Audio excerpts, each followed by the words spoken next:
Shalom, everybody. And you know, as always, shalom means hello and also peace. And I hope that the peace that passes all understanding will keep your hearts and minds in Messiah, Yeshua. I'm Rabbi Dr. Joseph Rosenfarb, and I'm the Rabbi of Beth Messiah Synagogue here in Tidewater, Virginia.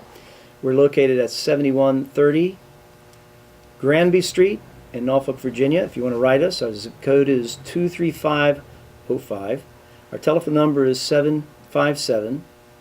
757-423-3440. You can also find us on the web, and if you see us on the web, you'll see these videos, and you can also leave your questions there on the web, and we'll get back to you in future videos answering your questions. Today's lesson involves the New Covenant's understanding of the Messianic prophecies of the Tenach. The Tenach basically is an acronym for the Torah, first 5 books of Moses, the Nevi'im, the prophets, and the Ketuvim, the writings like Psalms and Proverbs, Ecclesiastes, and so forth. And together, these constitute the Jewish Bible.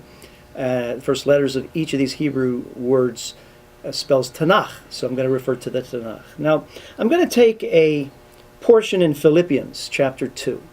Philippi was a well-known city. Rabbi Saul of Tarsus was very much involved in the ministry there in Philippi.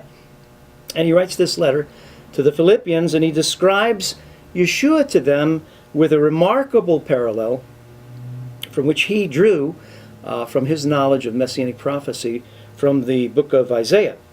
And I want to go through this.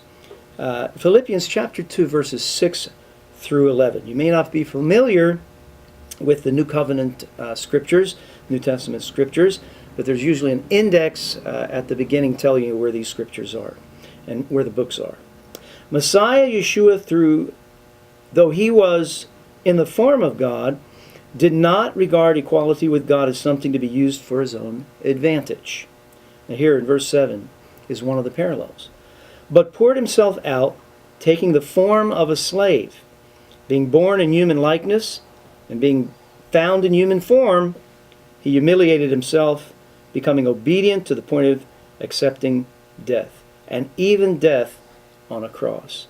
In Isaiah 53, verse 12, the scripture says that the Messiah would die on behalf of the people.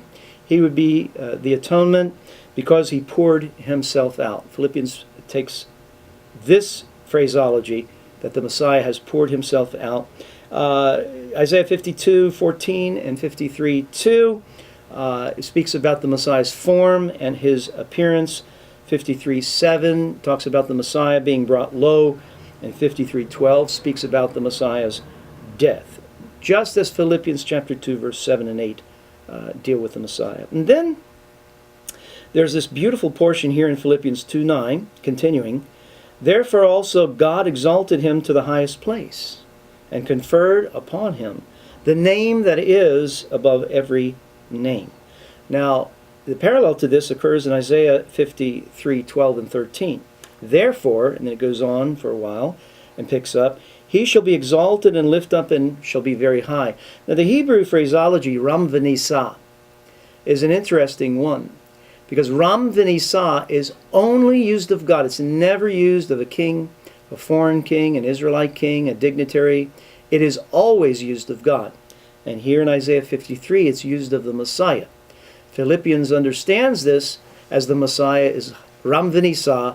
He must be, in fact, very God to make the atonement of any effect whatsoever.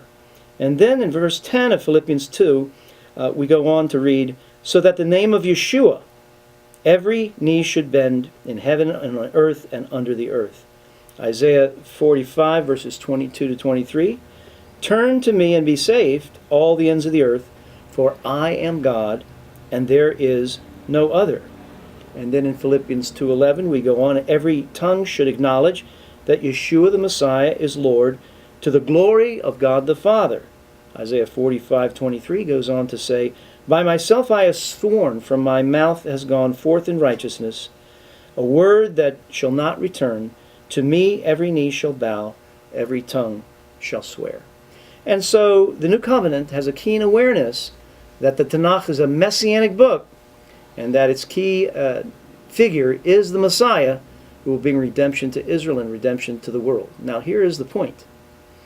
If Yeshua, if anyone, looks like the Messiah, smells like the Messiah, talks like the Messiah, is described like the Messiah, does the works of the Messiah, then in fact he must be the Messiah. Philippians understands this as the rest of the New Covenant understands it. I hope you will understand it if you don't already. Shalom Aleichem.